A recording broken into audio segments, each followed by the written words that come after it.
pangunang pagbati sa inyo ang kagalang-galang si Senator Amy R. Marcos. Maraming salamat at minamahal na punong lungsod ngayon. Ang ating minamahal na Dr. Lordinio Vergara, OIC, na Vice President dito sa PNL. And also we have Dr. Adonis David, our Vice President for Research, ang ating Dean for Student Affairs, Dr. Teresita Runduin. Andito rin ang grupo natin para sa Chairperson of University Student Council, Radis San Miguel. Tama ba? Tama ba kasi umaintindihan itong sulat? Ang ating PNP Manila Articaw. Tama ba daw? Pinagbabasa ko rito. Maria Luz Buba, ang DSWD NCR. Hindi ninyo kilala ang DSWD, ganyan. Yan galing ang pera. Kaya palakpakan ninyong maigi.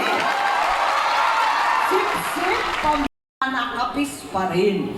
Nakakatuwa pagkat alam ko na lumawak at lumaki, gumaling ng todo-todo ang eskwelahan ito mula sa iilang teachers lamang galing sa panahon ng Amerikano ay naging National Center for Teacher Education, Center of Excellence, Southeast Asian Center, at kung ano-ano pang mga award na kinikilala ng buong mundo na kayo ay isa sa pinakamahusay na eskwelahan para sa ating mga guro.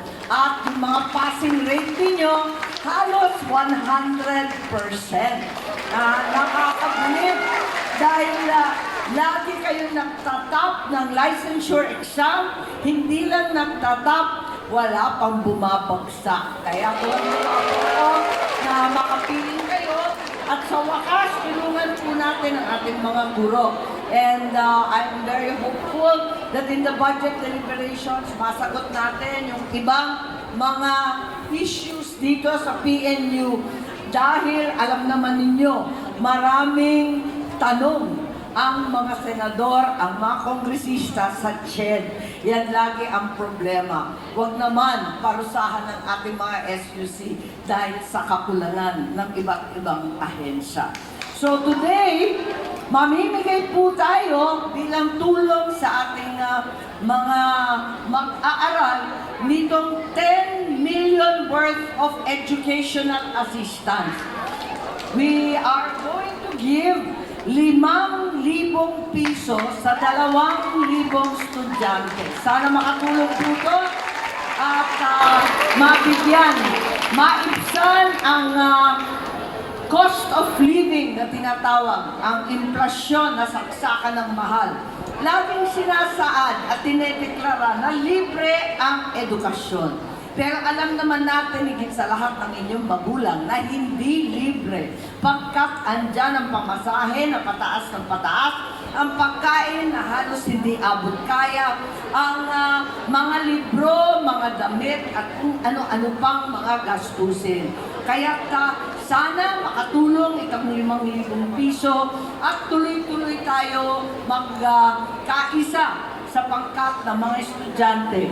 Nagdala na rin ako ng 10 computer na may headset at kung ano-ano pa. Konti lang to kung tutuusin, pero pagkikilala na lamang to ng kakulangan ng ating gamit, ng mga lab equipment, ng ating sound and other laboratories na sana magawa natin ang paraan na maging mas moderno, mas angkop sa panahon at sa statura ng teknolohiya. Gagamitin sa mas magaling na pag-aaral, mas matataas na grade, lahat mag-graduate at makakakuha ng trabaho makakatulong sa inyong pamilya.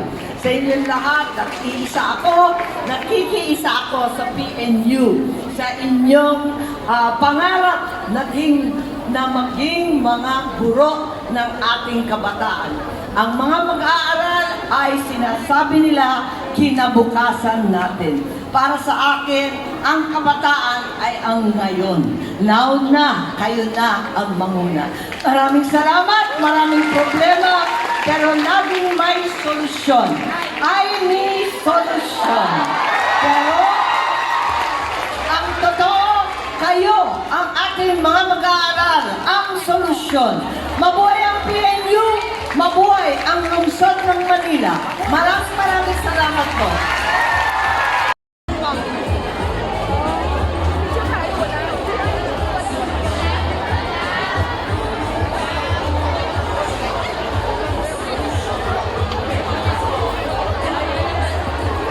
Okay, camera po. 1, 2, 3. Okay, thank you.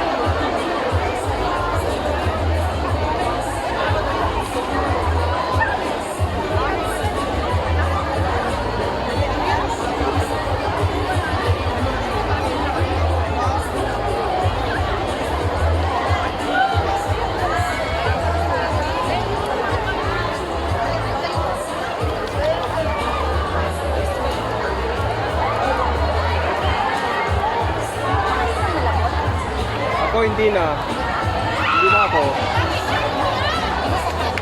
Wala, hindi na ako pupunta.